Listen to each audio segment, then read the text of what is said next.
Merhaba çok kıymetli hikayecileri takipçileri.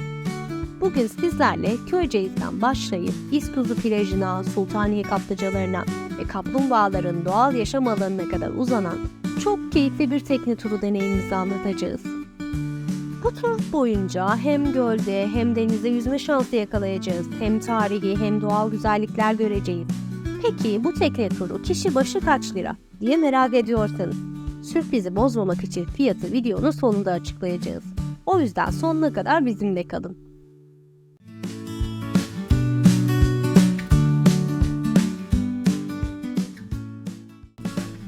Sabah saat 10'da Köyceğiz limanından kalkıyoruz.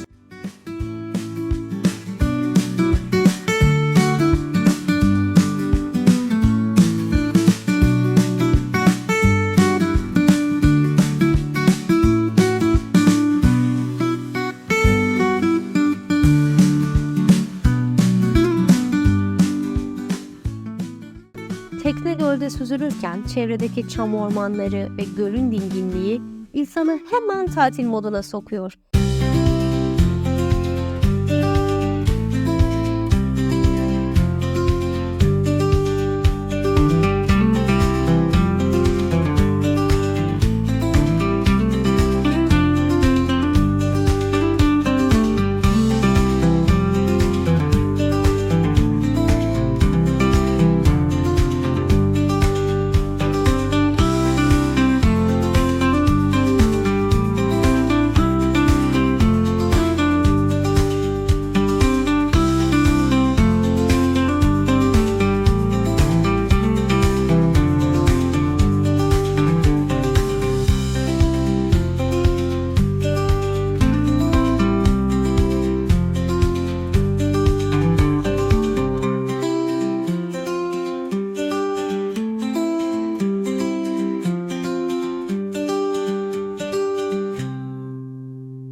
Bir süre sonra uzakta görkemli Ölemez Dağı görünüyor.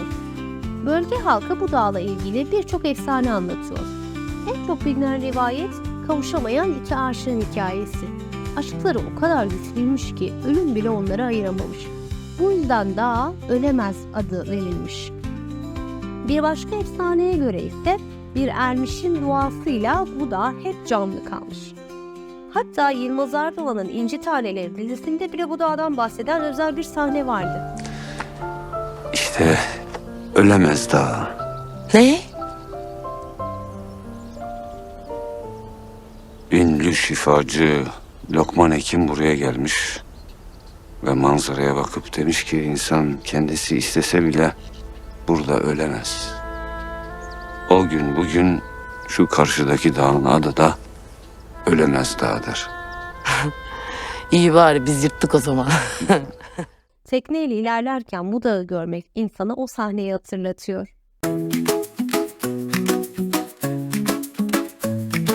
Suitcase hums a tune of dreams. Flip-flops tap into sunlit beams. A map unfolds, but who needs a plan? The ocean breeze calls my name again. Every road's a song that never ends. Oh, let's go where the palm trees sway. Catch the sun and drift away. Wanderlust whispers every day. Let's pack our hearts in. Bu noktadan sonra Dalyan kanalına giriş yapıyoruz. Every photo a frozen vow. The skyline's winking at me now. Oh, let's go where the palm trees sway. Catch the sun and drift away. Wanderlust whispers every day. Let's pack our hearts and run away. Postcards write themselves somehow. Every photo a frozen vow. The skyline's winking at me now. Oh, let's go where the palm trees sway. Catch the sun and drift away. Wanderlust whispers every day. Let's pack our hearts and run away. A million colors paint the sky.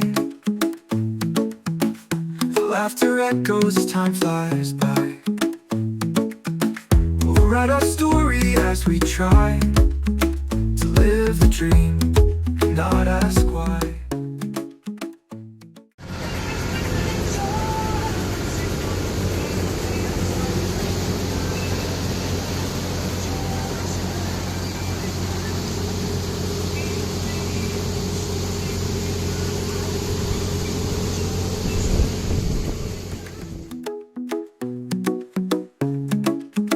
Oh, let's go where palm trees sway, catch the sun and drift away. Wanderlust whispers every day. Let's pack our hearts and run away. Oh, let's go where palm trees sway, catch the sun and drift away. Wanderlust whispers every day. Let's pack our hearts and run away.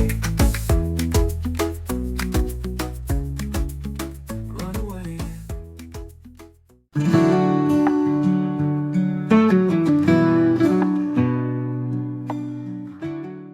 Sazlıkların arasından kıvrılarak ilerleyen bu kanalın iki yanında küçük limanlar bulunuyor. Hatta Dalyan merkezden İztuzu plajına tekne dolmuş seferleri de buradan yapılıyor.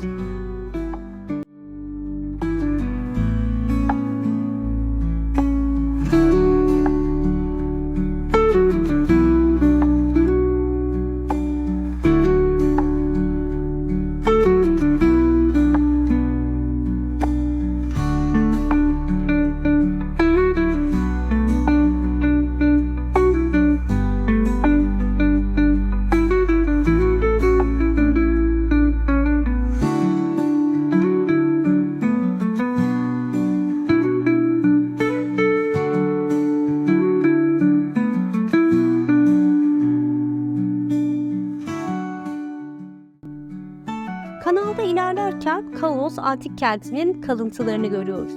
Tiyatrosu, surları, tapınakları hepsi hala ayakta.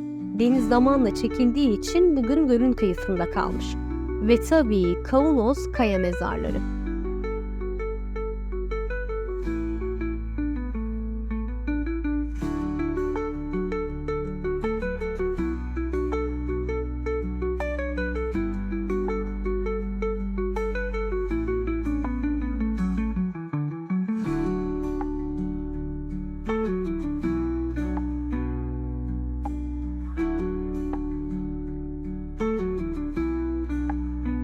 Kayalara oyulmuş bu görkemli mezarlar kral ve soylular için yapılmış. Tekneyle yanından geçerken binlerce yıl öncesine yolculuk yapıyormuş gibi hissediyorsunuz.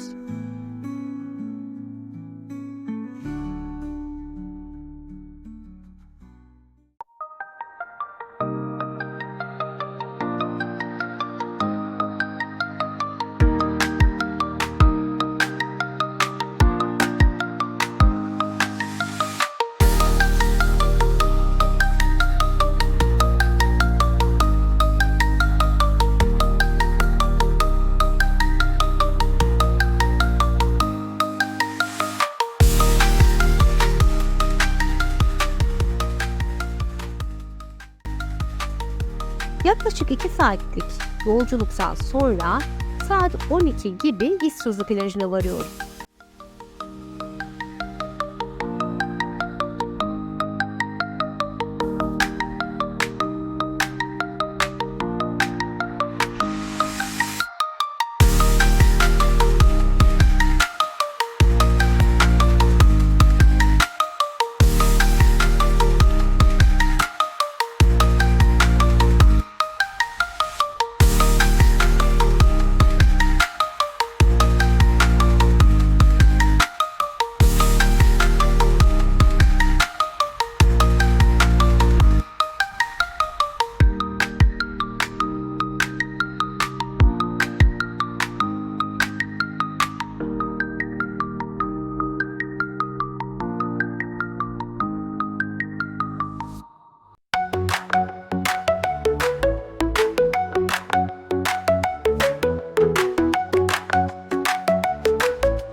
Altın rengi kumsalı ve masmavi deniziyle burası karetta yuvalama alanı.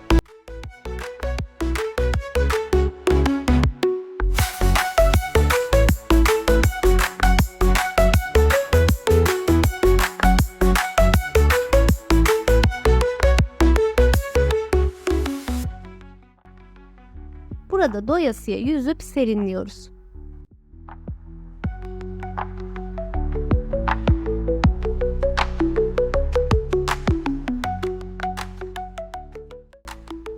Öğle yemeği vakti geldiğinde teknede balık, köfte, balık seçeneklerinden birini seçebiliyorsunuz. Yanında salata ve makarna da var. Bu yemek turun ücretine dahil. Yani ekstra bir şey ödemiyorsunuz.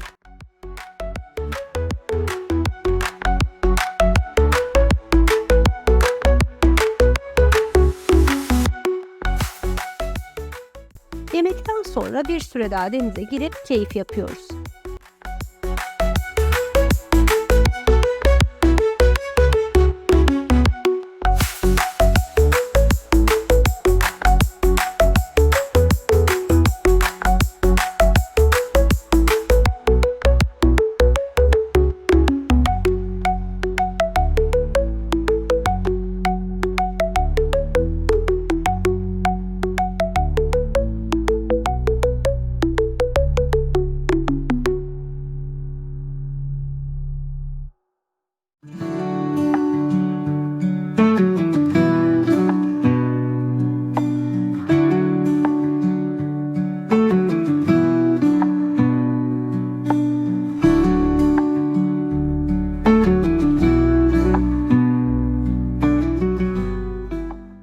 Dönüş yolunda ilk durağımız Sultaniye Kaplıcaları. Burada şifalı sularda yüzme şansı var.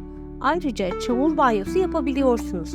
Çamura bulanınca çok eğleniyor hem de cildinize doğal bir bakım yapıyorsunuz.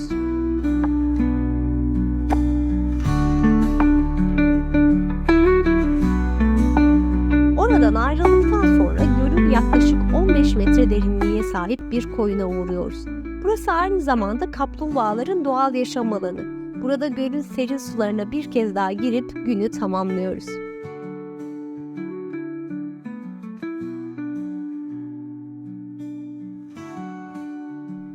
Ve işin en çok merak edilen kısmına geldik. Bu tekne turu kişi başı 700 TL. 0-6 yaş arası çocuklar için %50 indirim uygulanıyor. Bu fiyata teknede yediğimiz öğle yemeği de dahil.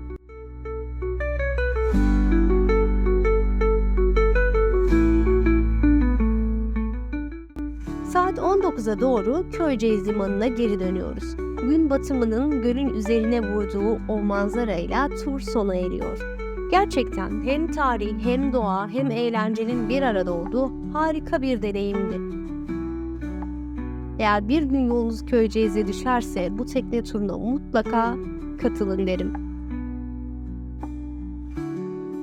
Bir sonraki videoda görüşmek üzere, hoşça kalın.